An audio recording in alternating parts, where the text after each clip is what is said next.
Ladies and gentlemen, the story you are about to hear is true. The names have been changed to protect the innocent. Dragnet is brought to you by Chesterfield, made by Liggett & Myers, first major tobacco company to bring you a complete line of quality cigarettes.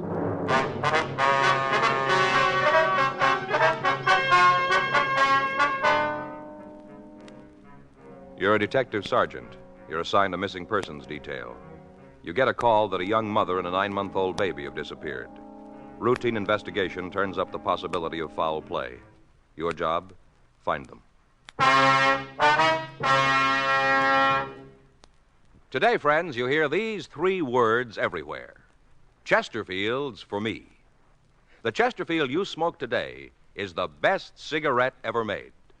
Best for you, because Chesterfield gives you proof of highest quality, low nicotine, the taste you want, the mildness you want. Chesterfield is best for you because it's tested and approved by 30 years of scientific tobacco research. Chesterfield is best for you because it has an established good record with smokers, proven by test after test. Yes, friends, the Chesterfield you smoke today is the best cigarette ever made for the taste you want, the mildness you want. Join the thousands now changing to Chesterfield. Always say, Chesterfield's for me.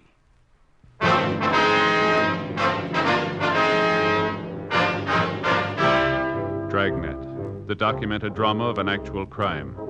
For the next 30 minutes, in cooperation with the Los Angeles Police Department, you will travel step by step on the side of the law through an actual case transcribed from official police files.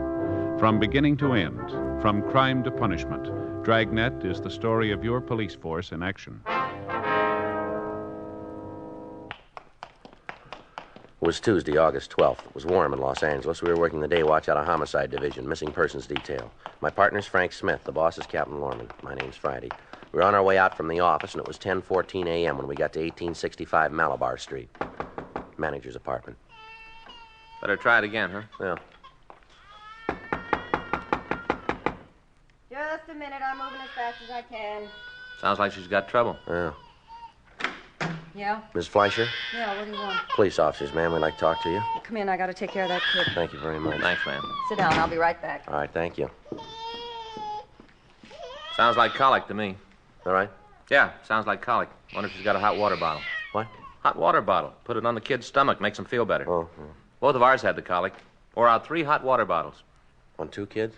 No, Joe. We lost the stopper on one of them. Baby's teething, having a rough time. Oh. This is my partner, Frank Smith. My name's Friday. We'd like to ask you some questions about one of your tenants. Oh, which one? Mrs. Shipley. We understand she had apartment 207. Yeah, she did. What about her? You know where we can get in touch with her? You ain't got any idea? When'd you see her last? Guess it must have been a month ago. Possible you might be able to give us an exact date on that? Well, if I could have done that, I told you right out. I got nothing to hide. Well, we didn't mean to say that you had, ma'am. Well, it sounded like it. Sounded an awful lot like it. I'm going to be honest with you. Yes, ma'am. When Harriet first moved in here, we got along fine. She was all the time wanting me to tell her how to take care of the baby when it came. Yes, ma'am. Go Got ahead. along just fine. Used to have our little cup of coffee in the afternoon. Chummy. Then all of a sudden, it all got different. Well, how was that? Just did. Her husband was overseas. In the Army. I guess Harriet missed him pretty much. Anyway, she was always saying how she did. Wished he could be here when the baby was born. Got terrible depressed. I see. Moody, you know. Yes, ma'am. I did what I could to cheer her up. Used to go up there and we'd sit and talk. Taught her how to knit. Gave her some needles and yarns, a little present. I thought maybe it'd give her something to think about. Kind of take her mind off her and her husband. Didn't do no good. Well, how long had her husband been away, do you know? 4 months this time. He's over in Japan, I think, Army. Mm-hmm. Harriet used to go out once in a while, go down at the show. Seemed like just about every picture she saw made her sadder. I guess that's why she did it. Just got so sad she couldn't take it anymore. Oh, what's that? Tried to kill herself. Shipley? Yeah. I got the kids in bed one night and went up there. I hadn't heard nothing from her that day, so I went up to see how she was. Good thing I did, too. Found her right there in the living room. She'd cut her wrists. Right away, I called for the doctor, and all the ambulances and police came running around. Took her to the hospital. Big deal. Guess I found her in time, though. They pulled her through. Mm-hmm. I walk up there and find her dying, that far from death's door, and when she comes home from the hospital, what thanks do you think I get? I wouldn't know. Go ahead. Nothing. Not a single solitary word do I get. She's mad. Says I should have left her alone, let her done it. Come in here when she got back and read me off in words that I ain't used to hearing. Uh-huh. I got 5 kids, mister. They take a lot of time, and I ain't got enough to go running around after nobody who don't thank a person for saving their life like that. I called it quits right then. Right at that minute, we were no longer friends. Mm-hmm. When did she make the attempt on her life? Last September. I don't remember the date. I think it was the 2nd, maybe the 3rd week. I'm not sure about what day it was. Anyway, after I saved her life, she's mad at me. She have any people here in Los Angeles, would you know? I never heard her talking none. She's got a sister. I don't know, but I don't know where she is. Don't think Harriet ever said. Well, what did she say to you when she left? She give you any idea where she was going? I didn't even see her. She didn't even come by and say so long, goodbye, take a jump, nothing. She just left. One night she's here, next morning she's gone. She get any mail while she was here? Yeah. Once in a while she'd get a letter from her husband. Then there was a couple of letters from San Francisco. I don't know who they was from. She take everything with her? All of her personal things? Nothing. Left it all here. Of course, it's not much, but it's all here. I see. Where are the things, ma'am? Downstairs in the basement. I got it all put away in case she ever comes back. Gonna cost her, too. Storage and for me to pack it. I told you it isn't much. Some dresses, a few clothes for the baby, phonograph, couple of records. That's about it. You can see them if you want to. We'd like to take a look at them before we leave. Yeah, sure thing. Can't let you take them, though. I gotta collect for the storage. Yes, ma'am. Miss Shipley have any close friends that you know of? Well, not that I know of. Of course, she might have had some down at the Dream Palace. Where's that? Where she worked. Dance hall downtown. She was kind of hostess there. Mm-hmm. That's the name of the place, is it? Dream Palace? Yeah. She might have had some friends down there. None of them ever came here, though. At least if they did, I never saw them. Do you know of any reason that she might have left in such a hurry? Well, not right off, I can't think of one. There was something wrong with her, though, when she came back from the hospital. You know, when she had the baby, she was worried about something. Would you know what it was? No, all I know is that when she'd been home a couple of days, she came down here and asked me to do some work on the apartment. I told her if she wanted anything done, she could do it herself the way she talked to me. Well, what'd she want done? Silliest thing I ever heard of. She didn't have anything to steal. Ma'am? She wanted all the locks on the doors changed.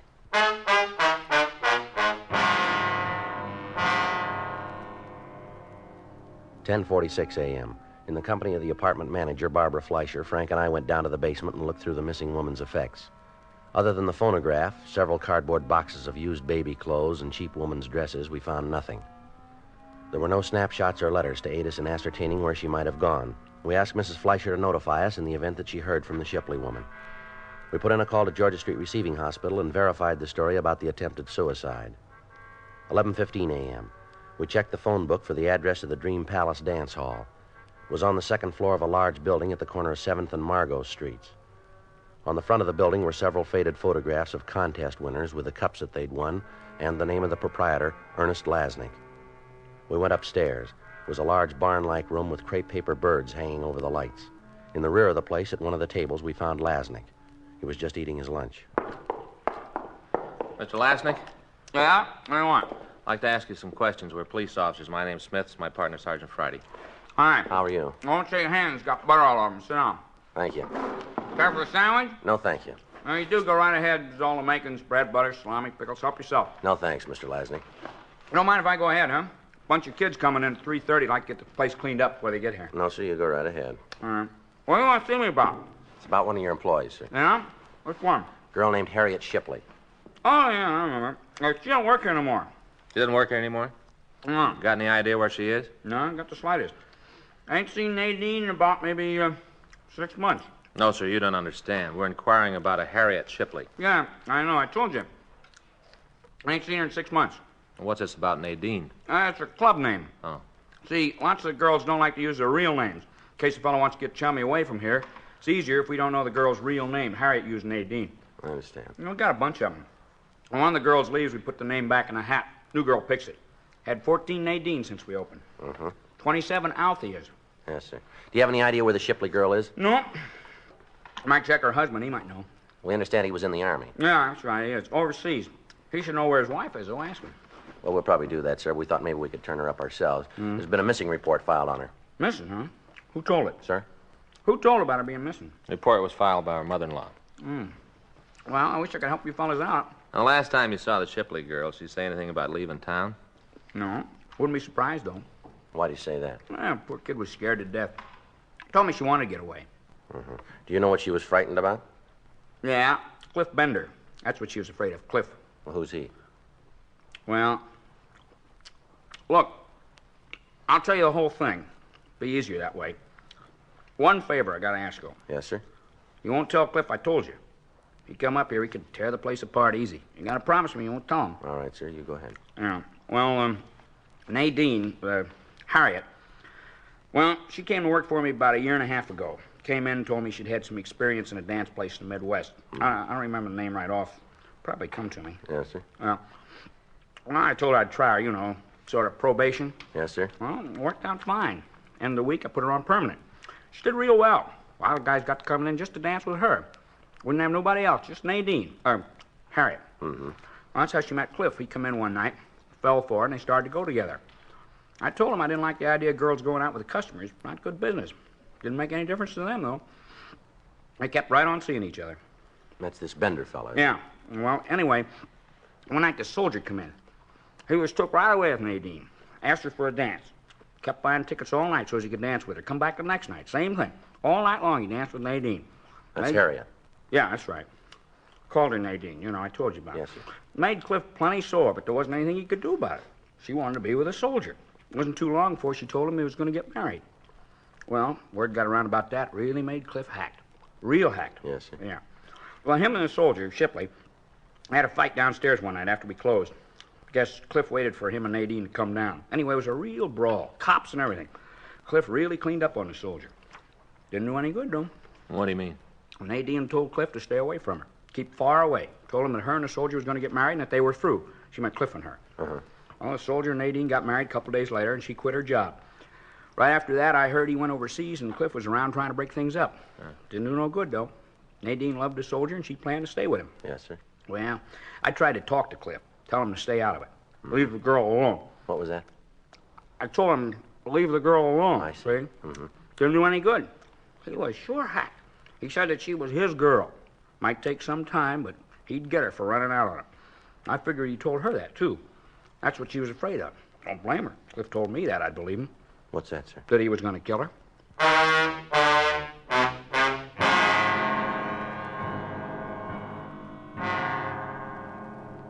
12:26 p.m. After we'd gotten the names and addresses of the employees of the Dream Palace who knew the missing girl, Frank and I went back to the office.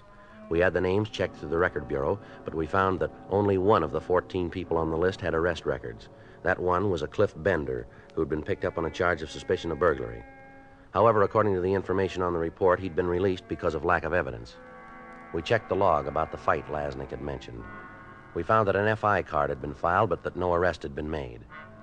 We went over to room 45 and we talked with Sergeant Eggenweiler and Sergeant Rubles, the officers who'd handled the burglary case. They told us that in their contacts with Bender, he was sullen and uncooperative. They told us that he'd been seen in the company of known criminals. They also told us that in their opinion, they considered the man dangerous. We checked his last known address, but we found that he'd moved in July, leaving no forwarding address. While Frank and I checked out the rest of the missing girl's friends and acquaintances, Sergeant Graham and Cliff Bailey tried to check on Bender. We talked to everybody on the list we'd gotten from Ernest Lasnik, but none of them could give us any idea where we might find the Shipley girl. Most of them, however, told us about the threat that Bender had made against her life and expressed the opinion that he was responsible for her disappearance. The next day, Wednesday, August 13th, Frank and I went by communications, then we checked back into the office. I tell you the mother-in-law of that missing girl called again this morning? No, you didn't. Yeah, she wanted to know how we were doing, what progress we've been able to make. Well, what'd you tell her? Well, I filled her in on what we found. I didn't tell her about Bender, though. Just said we thought we'd be able to find the girl. Mm-hmm. You talked to her when she made the original report, didn't you, Joe? Yeah. What'd you think? Well, how do you mean? Well, isn't there something there that's a little off base to you? I don't know what you're trying to get at. Well, it just seems to me that she doesn't care if we find her daughter-in-law or not. All she cares about's the kid. Well, yeah, I kind of got that idea myself. The way she talked, doesn't seem that she and the girl got along too well, does it? No. Just seems like there's something she isn't telling us. I don't know what it is. I asked her this morning if she'd heard from her son, if he knew anything about where his wife might be. What'd you say to that? Well, she told me she didn't want to bother him, make him worry. Wouldn't even tell me his mailing address. Said she didn't want him alarmed unless there was a reason. No, the way I see it, his wife being gone is reason enough. Yeah, that's the way it seems to me, and I told her that. She said our job was just to find the girl and the baby, and that's all. Cooperation like that isn't going to make it any easier, is it? We can only do so much if she isn't going to help us. Well, it doesn't make a lot of sense. Her filing the report and then holding out information. Yeah. I may better get over and talk to her again. See if we can get the whole story. How about Graham and Bailey? You heard from them? No, there's a note in the book. They got a lead on Bender. Graham said they were going to run it down for us this morning. Uh-huh. What time you got now? 9:43. I want to talk to the skipper. Make arrangements to put a picture of the Shipley girl on Suspects Wanted this afternoon. Might be able to turn something, huh? Sure, a lot of loose ends. Yeah, I get it. Missing persons Friday. Yeah, Graham. Mm-hmm. Where? What'd she say? Mm-hmm. Yeah, well, that's about the same. Yeah. What? Yeah. Well, you want to call the crime line? Right. No, we'll meet you out there right away. Right, bye. Well, they found where Bender was living. What do you mean was? Checked out last June, about the same time the Shipley girl disappeared. Landlady hasn't seen him since. Guys came up with something else. Yeah. A couple of shirts for a baby. Uh-huh. Bloodstains all over him.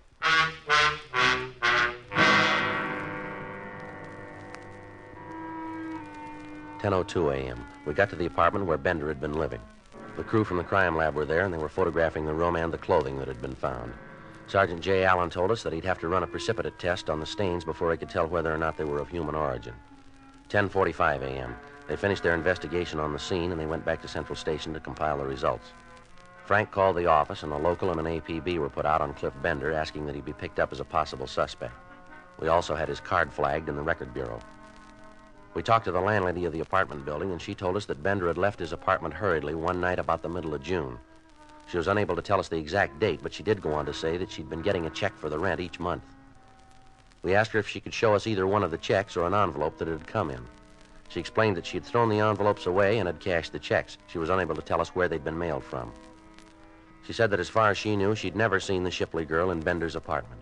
We asked her to notify us immediately in the event that the suspect returned. We put in a call to the bank where the rent checks were cashed, and we asked that they give us the information on them. 1:30 p.m. Frank and I went over to the crime lab, and we talked to Jay Allen. He told us that the stains on the baby clothes were human blood. He showed us the photographs taken, but there was nothing in them that would give us any lead as to either the girl's or Bender's whereabouts. That afternoon, the picture of Harriet Shipley was telecast over the police program. We got several calls from citizens who said that they'd seen the girl. We checked them all out. One of the callers, a bus driver, told us that he'd seen the girl and the baby on his bus during the month of June, and that she'd gotten off in San Diego. We alerted the police in that city to look for her. Thursday morning, Frank and I checked into the office. You want to check the book, Frank, see if there's anything from San Diego? Right. I got it. Missing persons, Friday. Yes, that's right. Yes, we did. Where? You sure about that? Right away. Frank, get your coat. What do you got? Shipley girl, they found her.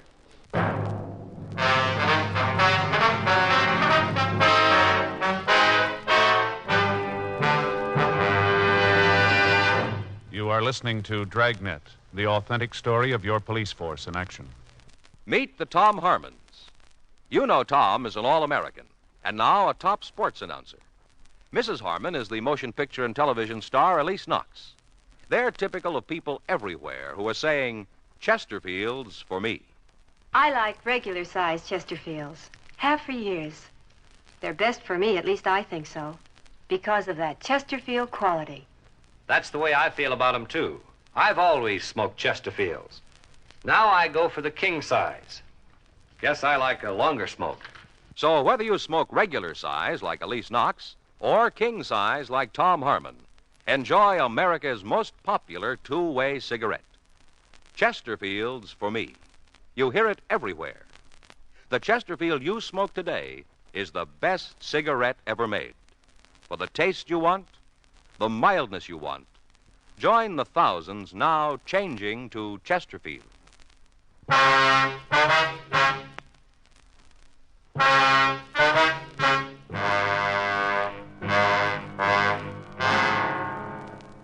The call had come from a nurse at the State Mental Hospital in Camarillo. She told me that they had a patient who resembled the photograph of the missing girl as televised on our police program. Frank and I left the office and drove out to the hospital. We talked to the nurse and to the doctor who was taking care of the sick girl. From personal effects and the scars on her wrists, we were reasonably sure of the identification. The doctor told us that the girl had been committed on July 17th by her sister under the name Harriet Lavin. He told us that the girl was undergoing treatment, but that there was little hope for a complete recovery and that it would be some time before she could be permitted to leave the violent ward. We tried to talk to her, but we were unable to get any coherent answers. We asked about the baby, but the authorities were unable to give us any information. We got the name and address of the sister who'd committed the Shipley girl, and we drove down to San Diego to talk to her. It was a small place in a wartime housing development. The paint was peeling off the plyboard walls, and the front yard was overgrown with weeds. The woman who answered the door identified herself as Pauline Lavin. Sure, what do you want to know? Don't make no difference now. You go back and tell her it's too late. Way too late. Tell who, ma'am? Mrs. Shipley, Harriet's mother-in-law. You go back and tell her she done it good. There ain't nothing left to do to Harriet. It's all been done. You can tell her that. Well, we don't work for Miss Shipley, ma'am. We're trying to find out what happened to your sister and the baby. Who asked you to find out in the first place? It was her, wasn't it? Wasn't she the one? She filed a report. Well, that's what I mean. Well, you go back and tell her there's nothing more she can do to Harriet or the baby or Big Jerry. Nothing at all she can do. Where is the baby, ma'am? He's not here. Do you know where he is? Yes, but I'm not going to tell you. I'm not going to tell anybody. I promised Harriet I wouldn't tell, and I'm going to keep the promise. Miss Lavin, we don't want to hurt your sister. We're just trying to get to the truth. Now, maybe you better tell us what you know. You ain't doing this for old Miss Shipley? No, ma'am. All right, then. I'll tell you, but not for her. I wouldn't give her the right time of day.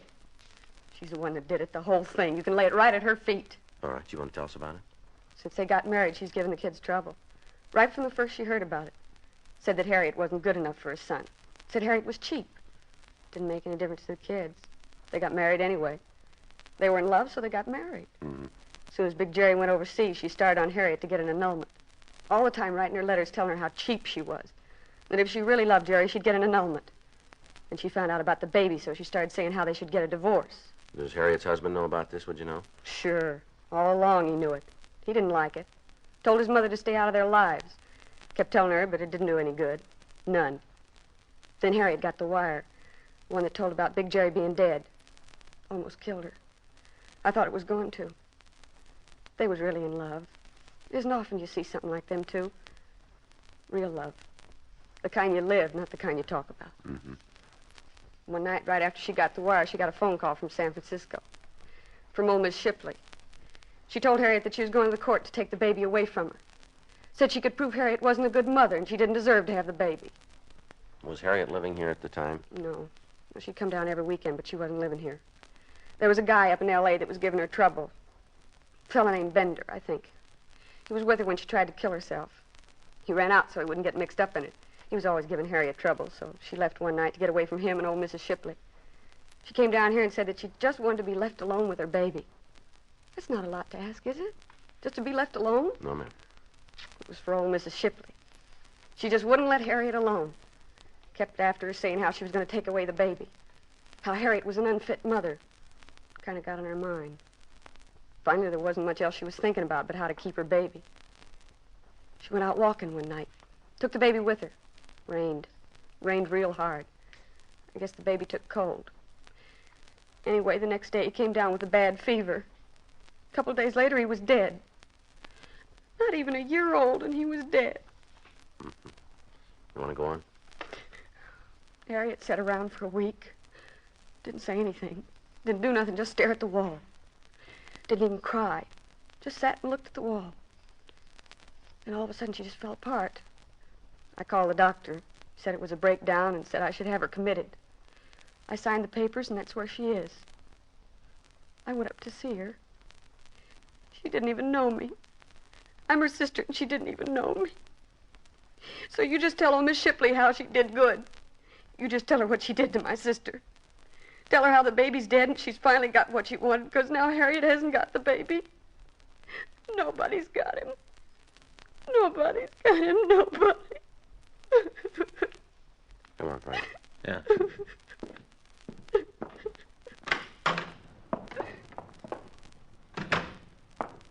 Where to? Well, we better get back to town. Guess so. See Miss Shipley.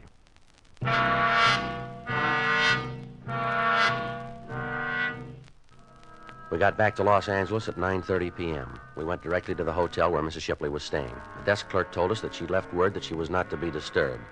He called the room and she asked that we come up. We took the elevator to the 7th floor and we walked down the hall.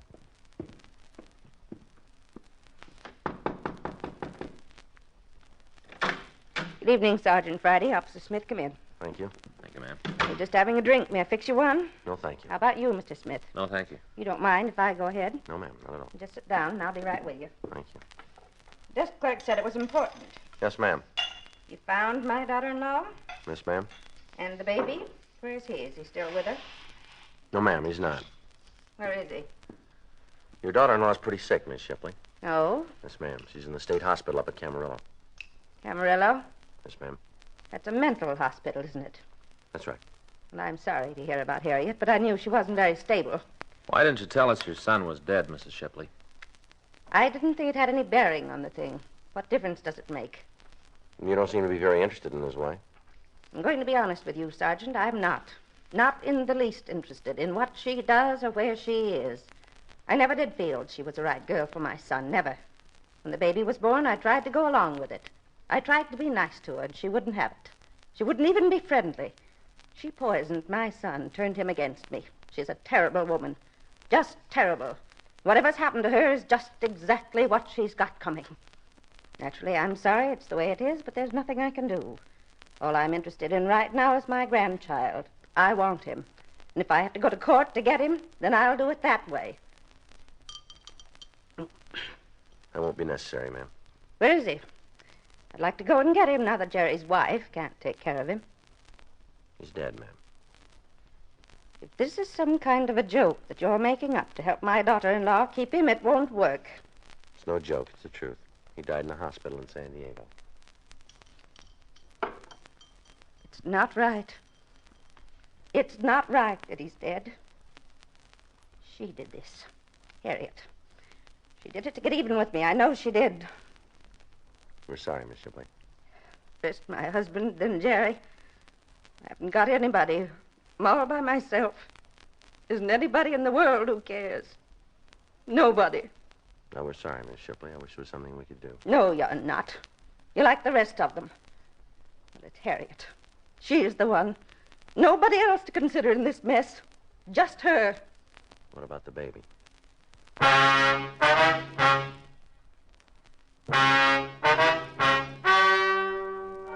The story you've just heard is true.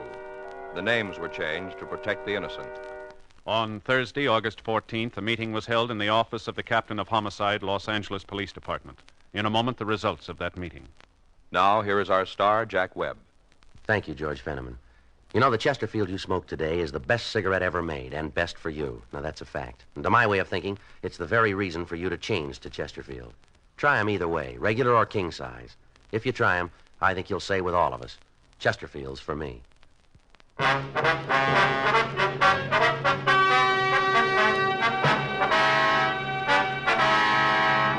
At the meeting held in Captain Lorman's office, it was decided that no criminal act had taken place and the case was officially marked closed.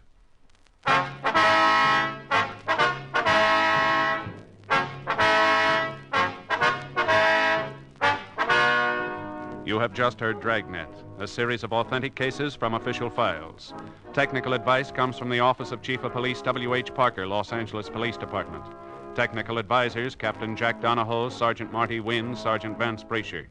Heard tonight were Ben Alexander, Herb Vigran, Carolyn Jones. Script by John Robinson. Music by Walter Schumann. Hal Gibney speaking. Watch an entirely different Dragnet case history each week on your local NBC television station.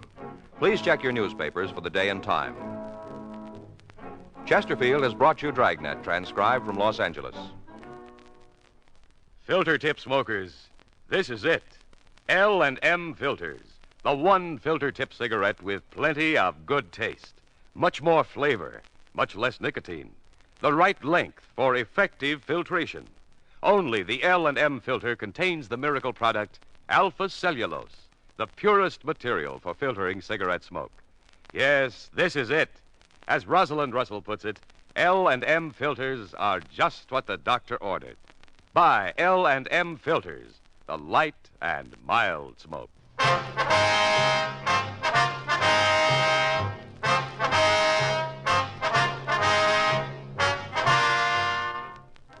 Hear Rocky Fortune following John Cameron Swayze and the news on the NBC Radio Network.